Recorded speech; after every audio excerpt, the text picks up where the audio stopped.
Hoje eu assisti um curta-metragem chamado Junito, um curta-metragem porto-riquenho, LGBT, que conta mais ou menos, na minha interpretação, a história de um pai que decide mudar a história de toda a família por conta de um filho LGBT. Essa criança do filme me lembrou muito da minha infância.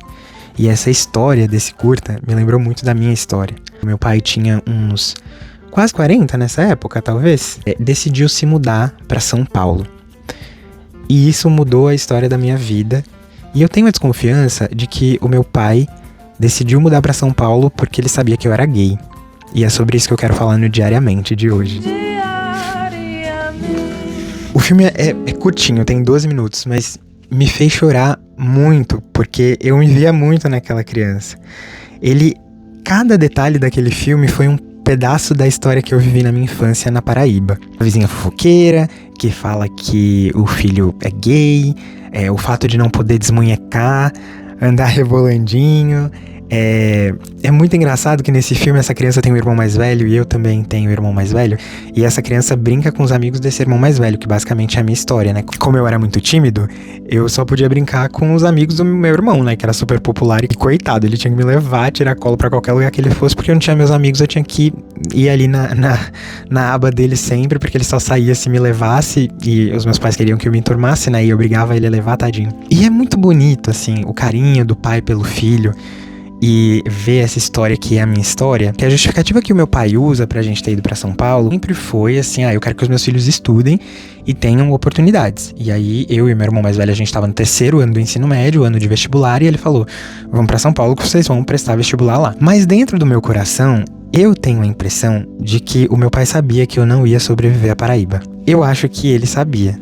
Eu não sei explicar, eu só sei que eu sei. Desde pequeno, eu nunca me encaixei na cidade que a gente morava. Uma cidade que tinha 5 mil habitantes na época, agora deve ter mais. Um beijo para Alhandra e Mata Redonda. Mata Redonda onde eu cresci, mas eu acho que ninguém lá de Mata Redonda deve me assistir por aqui. Se você assiste, me manda um alô aqui nos comentários.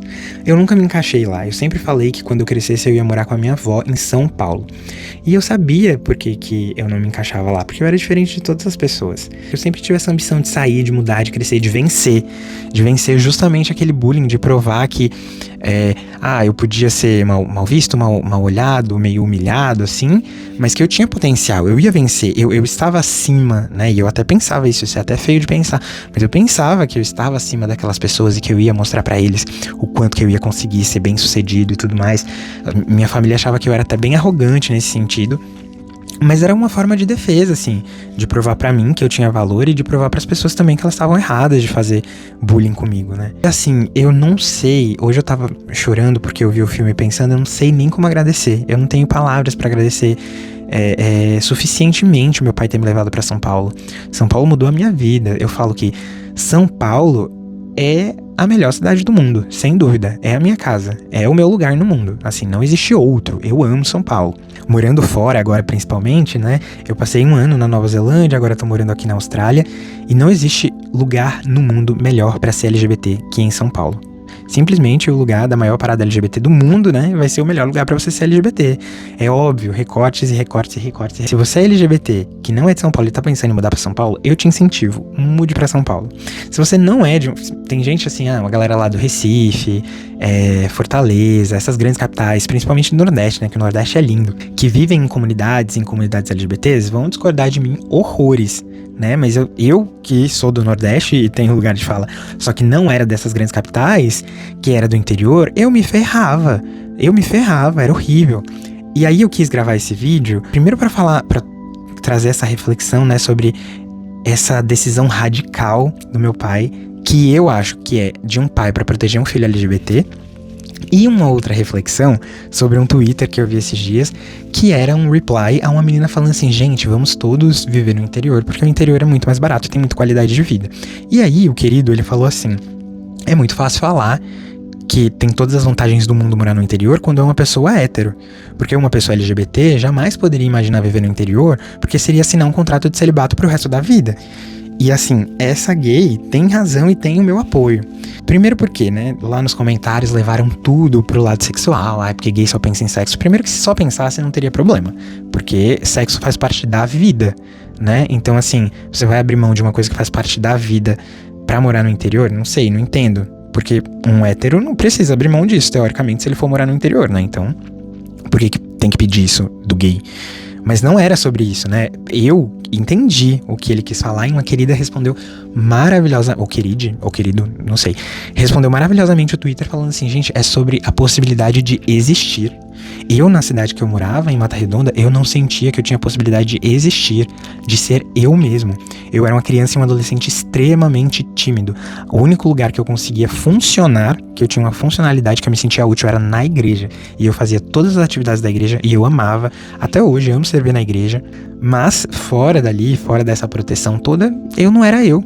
Eu não era eu. E só quando eu cheguei em São Paulo que eu consegui ser eu, assim. E principalmente quando eu entrei na faculdade, quando eu saí da igreja, consegui explorar um pouco mais o mundo, né? No sentido de ver as possibilidades que eu tinha de existir como pessoa. E mudou a minha vida.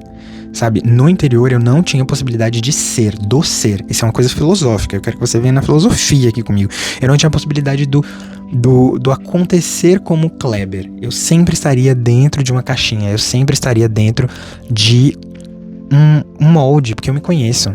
Eu ia casar com mulher, com certeza. Eu ia ter filho e ia seguir um gay enrustido. Eu não ia sobreviver à Paraíba. Eu ia ficar com depressão, porque eu já tenho tendência à depressão. E sabe-se lá Deus o que ia acontecer. Esse é o único cenário que eu imagino minha vida vivendo na Paraíba. Vocês acreditam nisso? Porque o preço a se pagar por isso, por ser eu mesmo, por ser um gay em Mata Redonda, eu não estaria disposto a pagar. Eu lembro de um gay, e eu quero que esse vídeo seja em homenagem a esse gay, Lemuel Quinoles. Lemuel era muito fã de Joelma e muito zoado por isso. Não sei se zoado, mas eu achava zoado porque, como todos os outros adolescentes da época, os pré-teens, a gente achava que gostar de Joelma não era cool, assim. Mas hoje eu acho muito cool ser fã de Joelma. Eu sou fã fascinado pela Joelma, porque ela é a diva pop mora, assim. Esse menino, o Lemuel, ele sofria muito bullying. Mas ao mesmo tempo ele não abaixava a cabeça pra ninguém.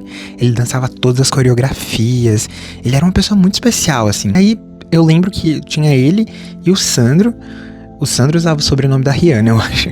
E eles fizeram um programa na rádio. Olha o poder do LGBT. Eu olhava pra eles fazendo um programa na rádio e eu falava, cara, como eles são descolados. Hoje eu olho e eu falo, cara, eles tinham uma coragem de não abaixar a cabeça, de serem da minha época ali, né? A única lembrança que eu tenho de LGBTs que existiam na cidade. E a lembrança que eu tenho é que não era uma coisa legal, é que eles eram zoados. Que eles sofriam bullying, eles sofriam retaliação, que não era nem seguro ser eles, pelo que eu via dos olhares das pessoas pra eles, assim. Então, apesar de eu ter uma única referência, né? Única eu digo porque é do Lemuel que eu lembro mais, assim. Mas tinha esse amigo dele, o Sandro. Eu lembro que eu tinha esse olhar meio de assombro. Ao mesmo tempo que eu achava uma coisa muito poderosa, o Lemuel chegar na escola, dançar, fazer acontecer, ter programa na rádio, andar de cabeça erguida, rebolando na cidade. E só depois de muito tempo, eu gravei tanto isso na minha cabeça, ele é tanto uma referência pra mim, que eu não sabia que Quinoles era o sobrenome da Beyoncé. Eu descobri esses dias. Eu descobri não tem anos, gente. Tipo, sei lá, não deve ter 5 anos que eu sei que a Beyoncé se chama Beyoncé Quinoles Carter. E aí, quando eu descobri que a Beyoncé chamava Beyoncé Quinoles, eu falei, meu Deus, é por isso que o Lemuel usava o nome Lemuel Quinoles. E eu fiquei assim, caraca, então ele já era fã de diva pop naquela época, ele já era desse mundo, ele já tava embrenhado nas comunidades LGBTs, e eu não imaginava nem que eu ia sair do armário um dia. Olha a liberdade que ele viveu, e ele conseguiu fazer isso na Paraíba, mas a muito custo, porque não durou muito tempo ele na cidade também. Depois ele sumiu, eu tentei procurar ele nas redes sociais pra achar, pra agradecer, e falar assim, olha, na época posso ter te zoado, se te zoei, me desculpe. Você é a única referência e você continua sendo um exemplo de coragem pra mim. Porque ali naquela cidade que não tinha ninguém que desafiava o status quo, você desafiou. Fica aqui, né? Se esse vídeo chegar neste querido. E aí, é isso que eu penso, assim. Eu não teria sobrevivido à Paraíba, porque hoje eu vejo que São Paulo é o lugar pra mim. Né? É o lugar que eu quero viver, é o lugar que eu quero morar. Porque é onde tem tudo. E é muito bom ser LGBT em São Paulo. Não existe lugar melhor no mundo. Eu já morei fora, eu já visitei muitas cidades, muitos países. E qualquer tipo de LGBT que você quiser ser em São Paulo, você vai conseguir ser. Qualquer turminha. Da literatura, da MPB, do punk, do rock, dos cria de favela. Existe um movimento para tudo em São Paulo. Porque é tanta gente, e é tanta gente diferente, que com certeza você vai se encontrar em algum grupo. Esse vídeo acabou sendo meio que um incentivo pra gays mudarem pra São Paulo, mas é também uma reflexão e um agradecimento ao meu pai por ter me tirado da Paraíba, e é também um agradecimento aos meus conterrâneos, né, por terem sido uma referência ali quando ninguém era, porque foi um ato de muita coragem. Muito obrigado por assistir a mais um Diariamente, um forte abraço e até a próxima.